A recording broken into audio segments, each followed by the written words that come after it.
Alright, it's time to solve some exercises. We'll be working with the code from the previous lecture, which I have also attached to this lecture. So if you want to give the exercises a shot yourself, you can download the files. After extracting the archive, you need to install the project's dependencies by running npm install. And to run the development server, simply run npm run dev in your terminal or command prompt.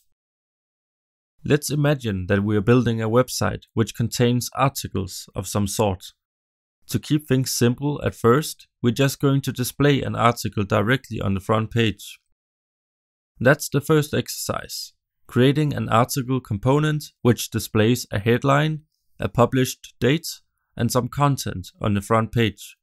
For now, this component should be global. For the second exercise, implement a new component named author, which should display details about the author of an article. Make this a local component on the component from the first exercise. For now, just hardcode your name within the component and don't worry about it not being dynamic. I hope that you'll give it a try. Make sure to check out your browser's console if you face any errors. I'll see you soon with my solutions.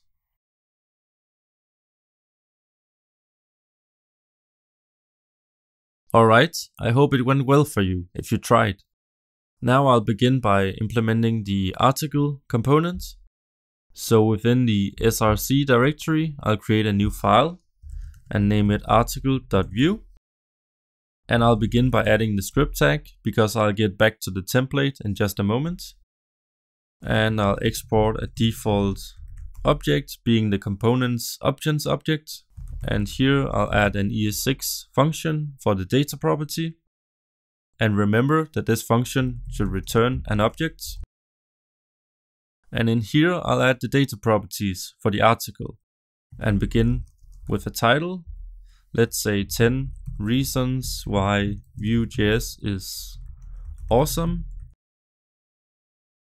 And add a published date. And I'll set this to a new date, so the current time.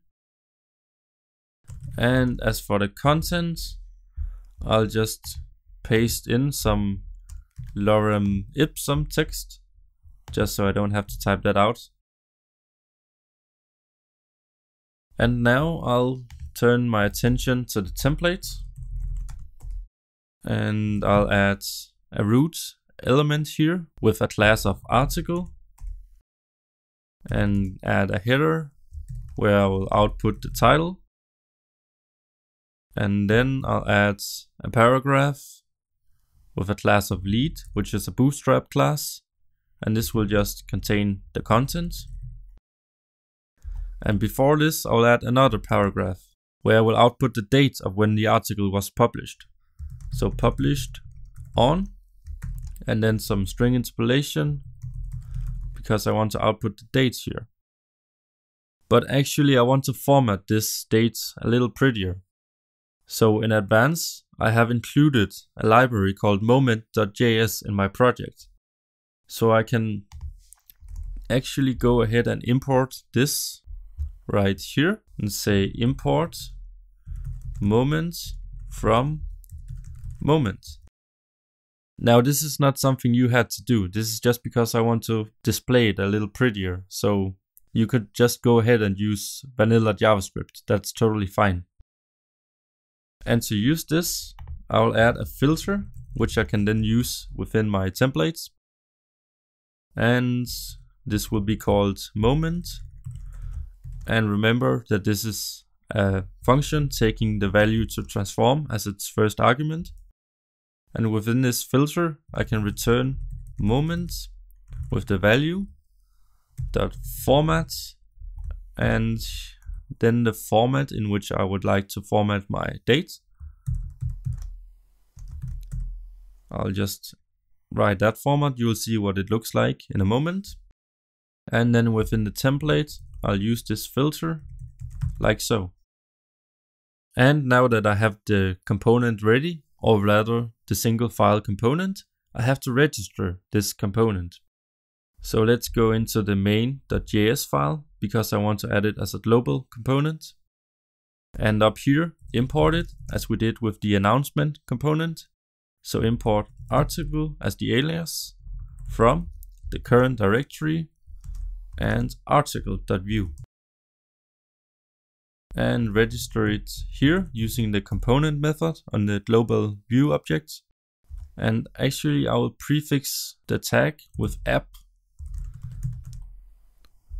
and I'll pass in the article object here. And note, the reason I prefixed it is because I cannot use the article as the tag name, because an HTML element with this name already exists in HTML5.